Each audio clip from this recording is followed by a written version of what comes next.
Good morning, listeners, and welcome to the Amen Radio Show.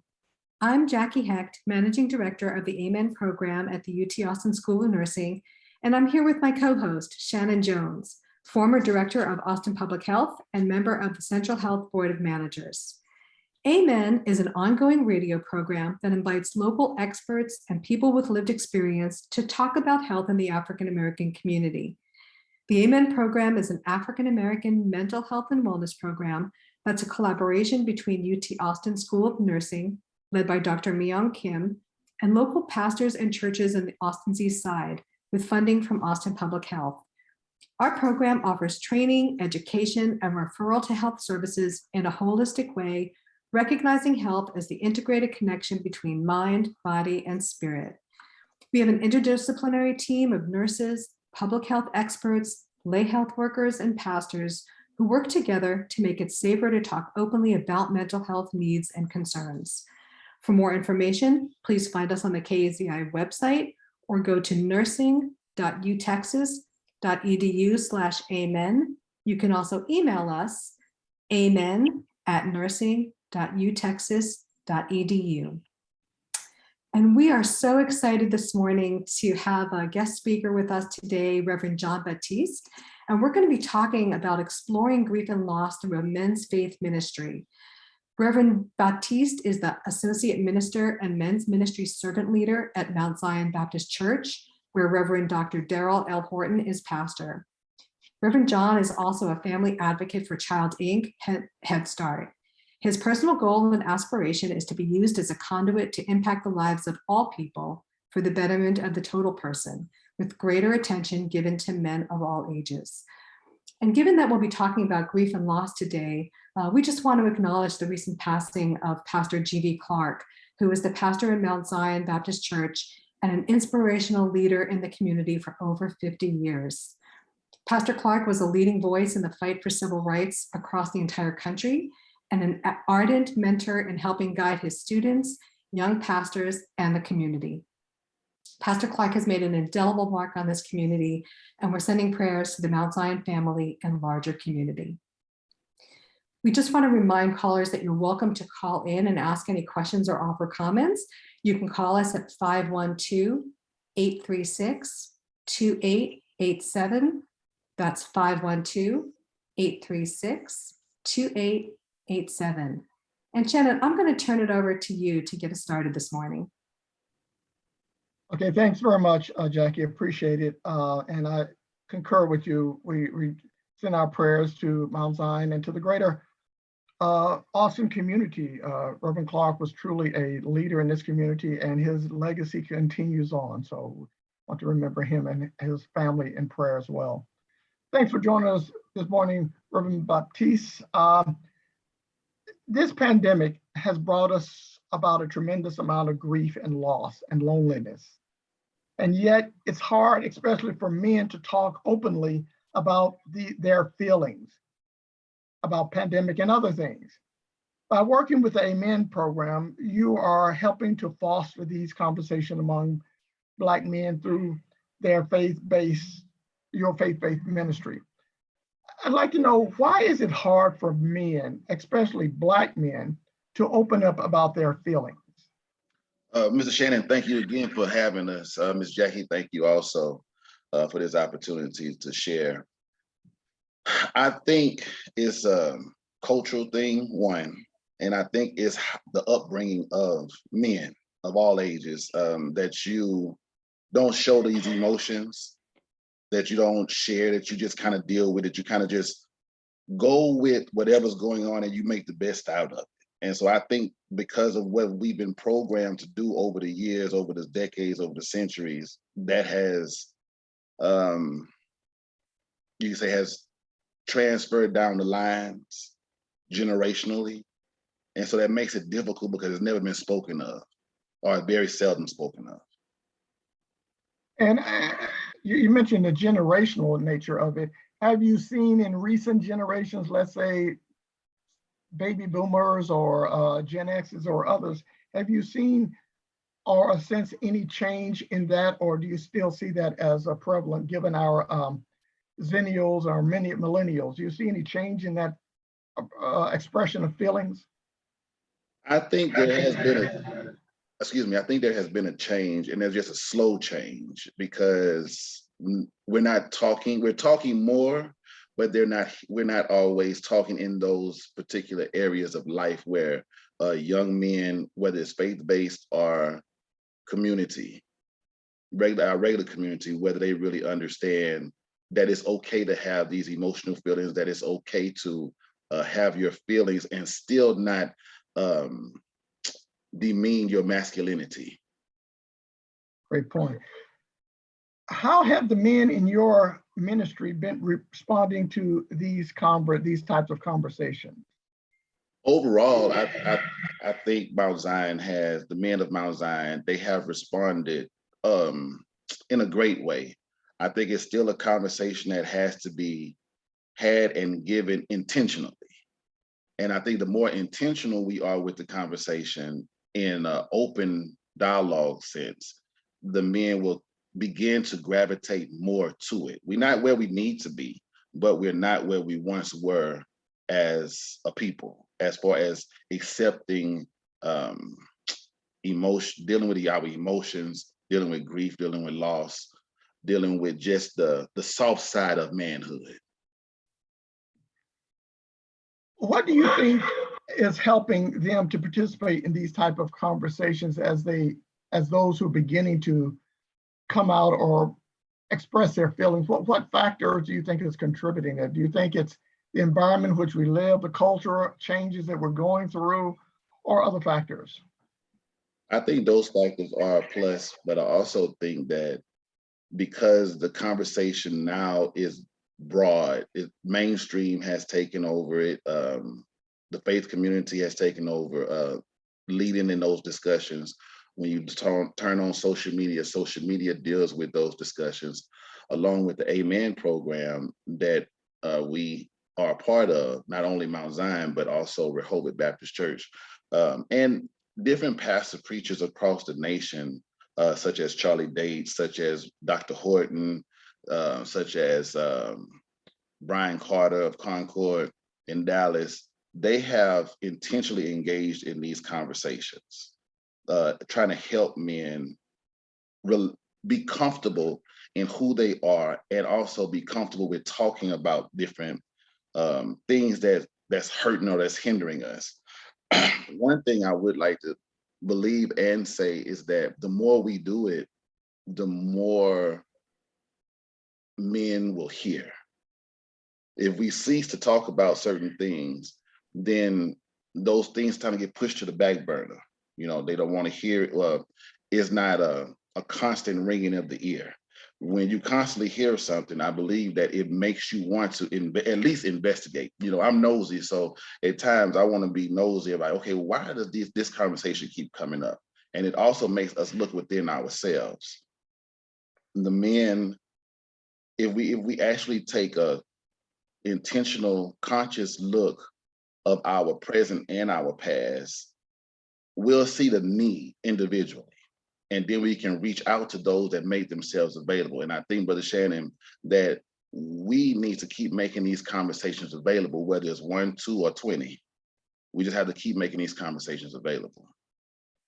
Well said. I'd agree with you 100% on that. We do definitely need to make them available. Tell us about the program. What is your vision for this initiative? What are you hoping to see happen as a result of this? How can other faith communities get involved or offer similar types of conversations? Okay, Brother Shannon, let's start over. What's your first question? Okay, then. What is your vision for what you hope to come out of what you're doing there at Mount Zion in terms of working with men and them expressing their feelings about grief and loss? One part of the vision is for us to be able to be comfortable with gathering ourselves and allowing ourselves to be vulnerable. We're leaders within the community. Yes, we're leaders in the church, but the community also looks at us for guidance and how to deal with it in a practical sense. So yes, we focus on the Bible. Yes, we are Christian. Yes, we want to uphold those Christian standards and values and how we approach things. But we also, One Vision also want to let people know that you are human and that you will have these issues and these concerns that come up in your life. And it's okay to talk about it as men.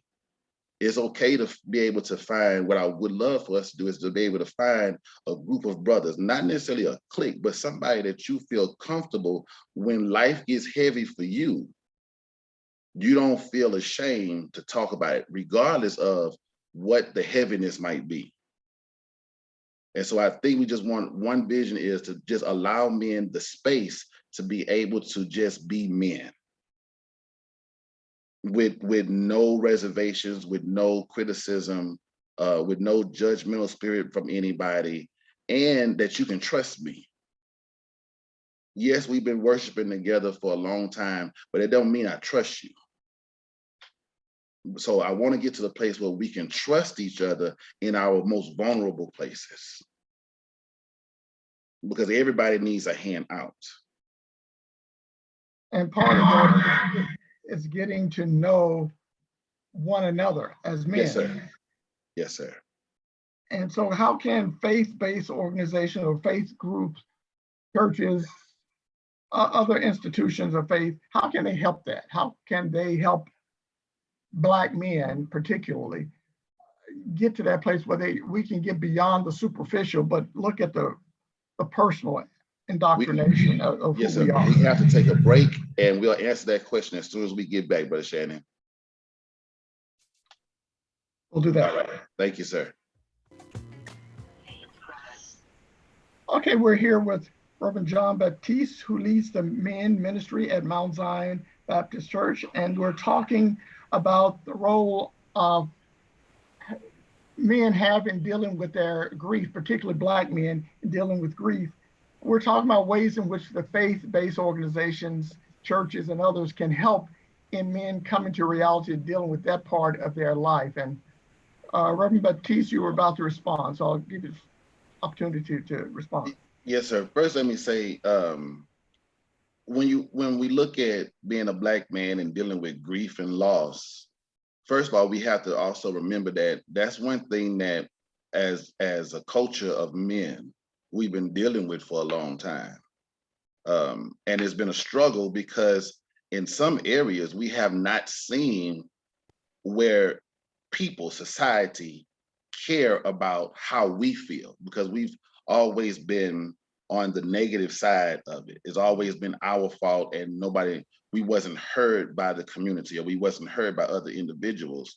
And so that makes it hard, I believe. And I think I'm a young man. So I'm not totally sure of how it feels to come from certain generations or certain times. But then when I look back at what has transpired in days past, I see the heaviness of it, and it makes me want to just fold my arms and stay in my little corner, and whatever I'm dealing with or whatever struggles that I may have, it makes me want to keep it to myself because it seems like nobody cares. And so then we have the program from University of Texas, the Amen program, to where they come in and they help give guidance to these areas in our life. And I use areas in a sense to where areas is such a broad sense. You're dealing with something, I'm dealing with something, but the truth is that we can come together and work through these issues together. So it's been made available. We're not in person right now as a church, but we do a lot of things through Zoom. And I think it's the Zoom part of it is a springboard to when we do come back in person 100% as a church, then that will give us more of a comfortability. So we've already started the conversation. We've intentionally started the conversation as a church, and we're making it available to every man of the church, not just the deacons, not just the preachers, not just the ushers, but every man of the church, regardless of your status, you're still a man. And so we're making this available online, also through the University of Texas, and then eventually we're going to come in person. And so each one, that's our theme for our Wednesday night service. Each one bring one.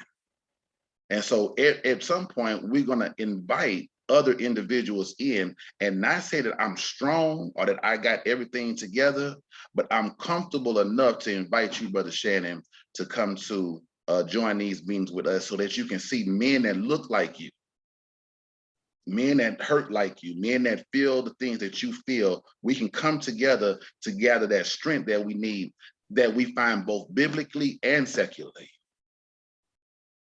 One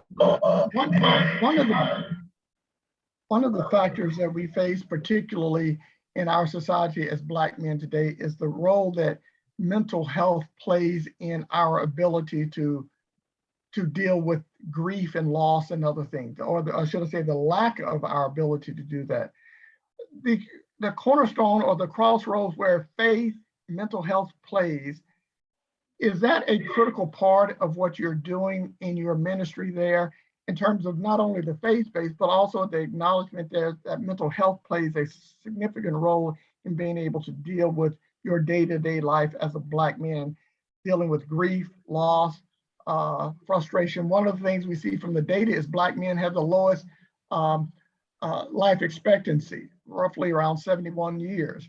Most of that is not only because of things like heart disease and crime brought upon them by our society, but also the fact that a lot of social, psychological issues impact them.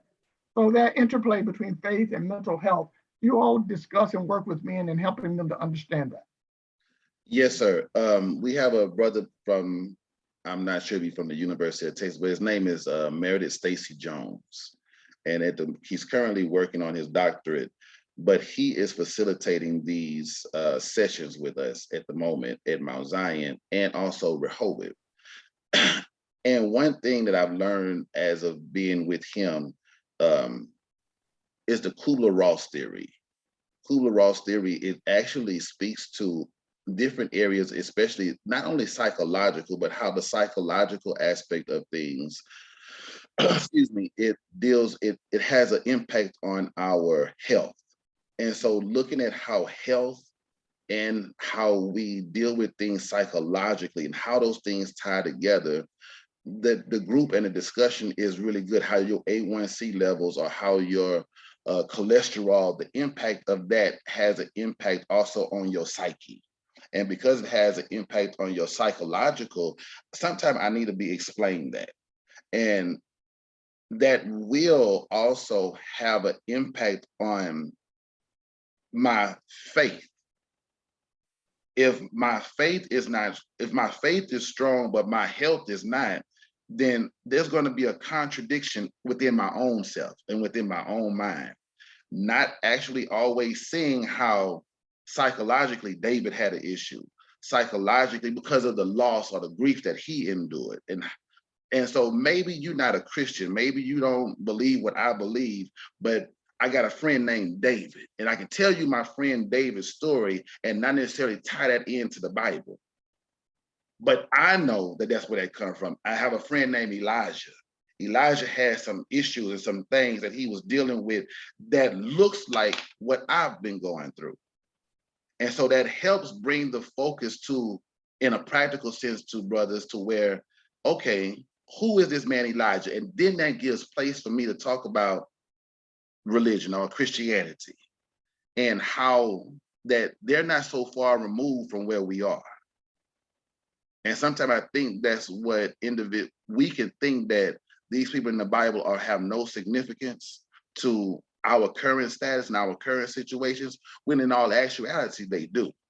And so I think as pastors, preachers across this city and this nation, as we really dig into the Bible from that standpoint, we'll be able to help each other grow, knowing that faith plays a big part. The faith community plays a big part in, if I could say, people's deliverance from not understanding, or lostness is not a word, but sometimes we're lost in our own mess and it's hard to come out.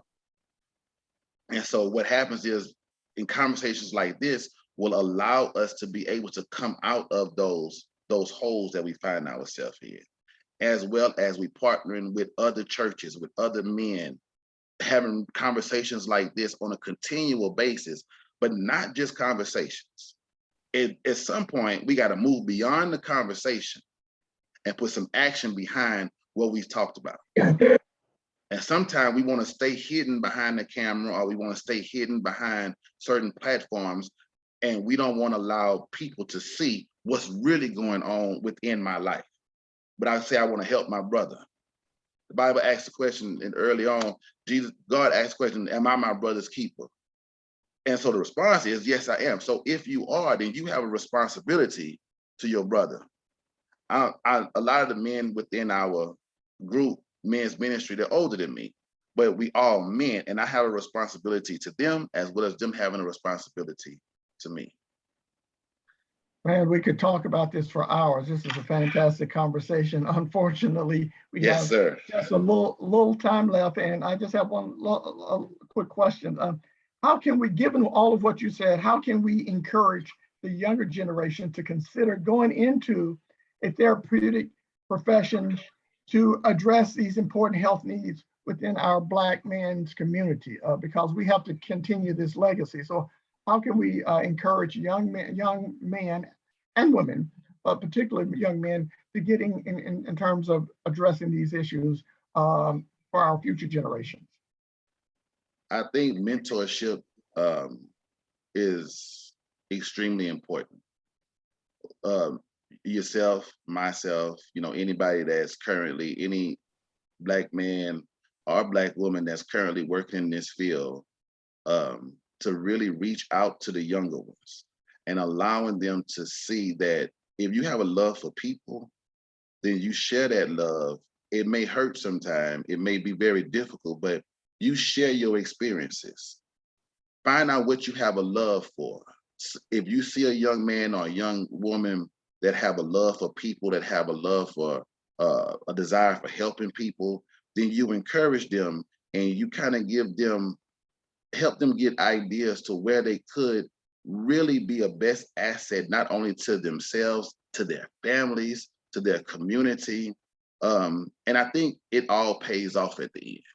But we just have to be a great encouragement to one another, especially the younger generation, and not always be so quick to judge, be so judgmental, because they already got enough that's bringing them down. So we need to find ways to elevate them and bring out the best of them. We're in a struggle, and the struggle is real. And the struggle will continue. Yeah, man. Well, thanks so very much for joining us. Jackie, I'll have you to come back in and sort of wrap us up here. Absolutely. Thank you so much. Thank you so much, Shannon and Reverend John, for having this really important conversation.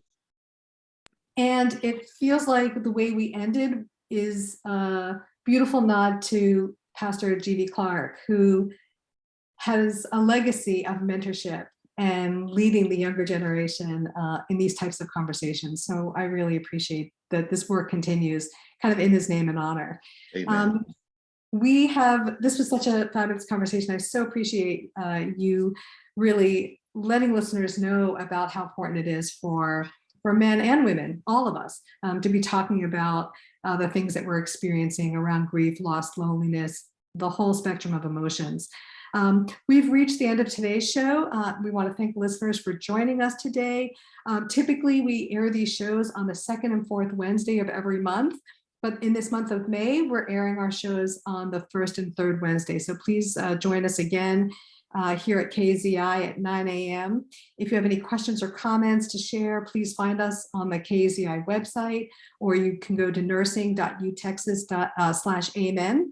Again, you can also email us, amen@nursing.utexas.edu. And remember that health happens through connection with others, and your health is our community wealth.